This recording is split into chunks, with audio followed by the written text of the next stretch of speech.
Hello, আসসালামু আলাইকুম সবাইকে। আনিশা কিচেন থেকে আমি আবারও চলে আসলাম আপনাদের কাছে নতুন একটি রান্না নিয়ে। আজকে আমি করে দেখাবো মুরগির কোরমা রেসিপি খুব সহজে। চলুন দেখে আসি আমি কিভাবে রান্না করি। প্রথমেই আমি একটা পাত্রে তেল নিয়েছি পরিমাণ মতন। তেলটা যখন আমার একটু গরম হয়ে আসবে তখন আমি এখানে অ্যাড করে দেবো কিছু গোটা মশলা। আমি এখানে দিয়ে দিয়েছি তেজপাতা, দিয়ে দিয়েছি আমি এলাচ আর কিছু লবঙ্গ। এরপর আমি একটা স্টার মশলা হাফ মশলা দিয়ে দেবো ভেঙে।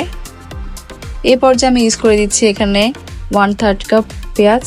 পেঁয়াজটাকে আমি হালকা ভাজা ভাজা করে নিব। এই পর্যায়ে এখন আমি অ্যাড করে দেবো এখানে শাহি জিরা। এখন আমি এখানে অ্যাড করে দিচ্ছি আদা রসুন বাটা। আমি এখানে আদা রসুন বাটা নিয়ে নিয়েছি 1.5 টেবিল স্পুন। দিয়ে এটাকে একটু ভাজা ভাজা করে নিব যতক্ষণ পর্যন্ত কাঁচা গন্ধ না চলে যায়। আদা রসুনের কাঁচা গন্ধ থাকলে টেস্টটা ভালো আসে না, এটাকে চেষ্টা করবেন ভালোভাবে একটু কষিয়ে নিতে। এখন আমি এখানে অ্যাড করে দিব কিছু গুঁড়া মশলা। এখানে আমি নিয়েছি মরিচের গুঁড়া নিয়েছি 2 টিস্পুন। আমি নিয়েছি গরম মশলার গুঁড়া এখানে 1 টিস্পুন। জিরার গুঁড়া নিয়েছি আমি এখানে 2 টিস্পুন। ধনিয়ার গুঁড়া নিয়েছি আমি এখানে 1 টিস্পুন। আর নিয়েছি আমি হলুদের গুঁড়া এখানে 1.5 টিস্পুন। দিয়ে এটাকে আমি একটু পানি দিয়ে ভালোভাবে কষিয়ে নেব। মশলা যত ভালোভাবে কষাবেন আপনার মাংসের টেস্টটা বেশি বেড়ে যাবে।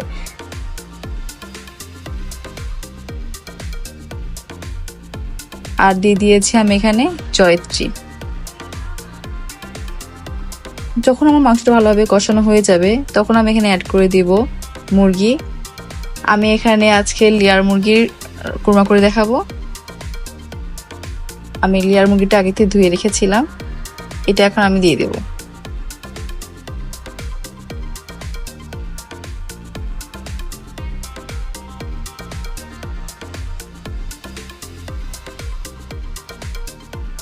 আজকে আমি মুরগিতে কোনো পানি ইউজ করব না। আমি মুরগিতে যে পানিটা বের হবে ওই পানিটা দিয়ে কষিয়ে নেব। এরপরে পুরোটা রান্না আমি দুধ দিয়ে শেষ করব। আমি এটাকে একটু কষিয়ে নিচ্ছি।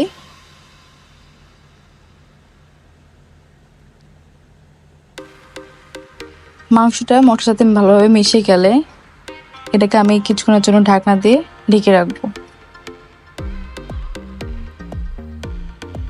এরপর আমি 10 মিনিট পর ঢাকনাটাকে খুলে আমি আর একটু নাড়াচাড়া দিয়ে নেবো। দেখতেই পাচ্ছেন আমার মাংস দিয়ে যথেষ্ট পরিমাণ পানি বের হয়ে গেছে।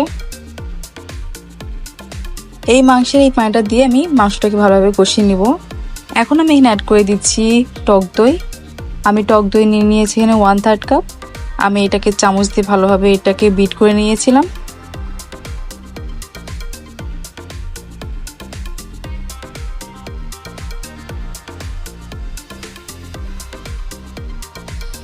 এরপর এটাকে ভালোভাবে আমি মিশিয়ে নিব। এখন আমি এখানে অ্যাড করে দিচ্ছি স্বাদ মতো লবণ।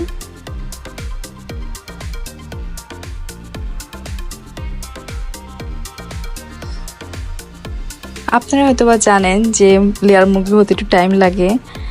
যদি আপনাদের কাছে এটা কষ্ট মনে হয় তাহলে আপনারা এটা কুকারের মধ্যে দিয়ে এটাকে গলে নিতে পারেন। আজকে আমি এটাকে হাঁড়ির মধ্যে কষিয়ে নিচ্ছি অনেকক্ষণ ধরে। এখন আমি এখানে অ্যাড করে দিব আলু। আমি কয়েকটা আলু কেটে নিয়েছি এখানে। আপনারা চাইলে এটাকে স্কিপ করতে পারেন, কোনো সমস্যা নেই। আমার বাচ্চা কোরমার মধ্যে আলু অনেক পছন্দ করে, যার জন্য আমি আজকে কোরমাতে আলু দিয়ে দিয়েছি। এটাকে আমি এখন ভালোভাবে নাড়াচাড়া দিয়ে মিশিয়ে নিব। মাংসটা আপনি যত ভালোভাবে কষিয়ে নেবেন আপনার মাংস টেস্টটা দ্বিগুণ বেড়ে যাবে। আপনারা সবাই জানেন, অনেকে আছে নতুন যারা জানেন না, এভাবে ফলো করে রান্না করলে আপনাদের রান্নাটা অনেক মজা হবে।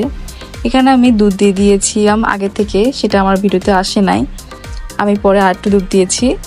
এখন আমি এখানে অ্যাড করে দিচ্ছি চিনি। এখানে আমি অ্যাড করে দিচ্ছি আমি গোটা কাঁচামরিচ। আপনারা যদি মরিচ খেতে না চান এটাকে বাদ দিতে পারেন। ঝাল যে যেরকম খান ওভাবে বাড়িয়ে কমে নিতে পারেন, কোনো সমস্যা নেই। এখন আমি এখানে অ্যাড করে দিয়েছি ঘি।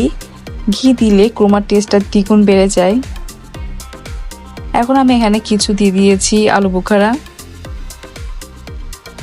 আমি এখন দিয়ে দিচ্ছি এখানে জয়ফল গুঁড়া।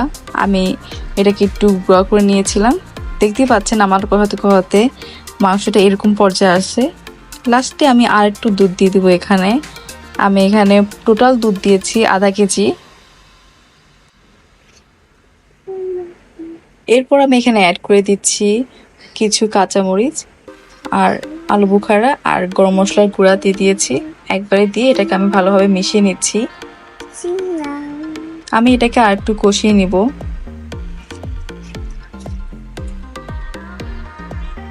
আমি পুরোটা রান্না আজকে দুধ দিয়ে শেষ করলাম। আপনারা ঠিক এভাবে ফলো করে রান্না করে দেখবেন বাসায়। আশা করছি আপনাদের পরিবারের সবাই অনেক পছন্দ করবে। এখানে আমি লাস্টে দিয়ে দিয়েছি লেবুর রস, এটা ফ্লেভারের জন্য দিয়েছি। আজকের রান্না আমার কেমন লাগলো অবশ্যই আমাকে কমেন্টে জানাবেন। আপনারা কমেন্ট করলে আমি অনেক উৎসাহ পেয়ে থাকি। যারা যারা আমাকে এখনও লাইক সাবস্ক্রাইব করে দেন নাই, অবশ্যই লাইক সাবস্ক্রাইব করে দিবেন, আমার পাশেই থাকবেন। দেখতেই পাচ্ছেন আমার রান্না প্রায় শেষ পর্যায়ে, আমার তেলটা উপরে ভেসে উঠেছে। এখন আমি এটাকে একটু পরিবেশন করে দেখিয়ে দিব। এটা হলো আমার রান্নার ফাইনাল লুক। আমি নতুন কোনো রান্না নিয়ে আসবো। আজ এই পর্যন্তই। সবাইকে ধন্যবাদ। বাই।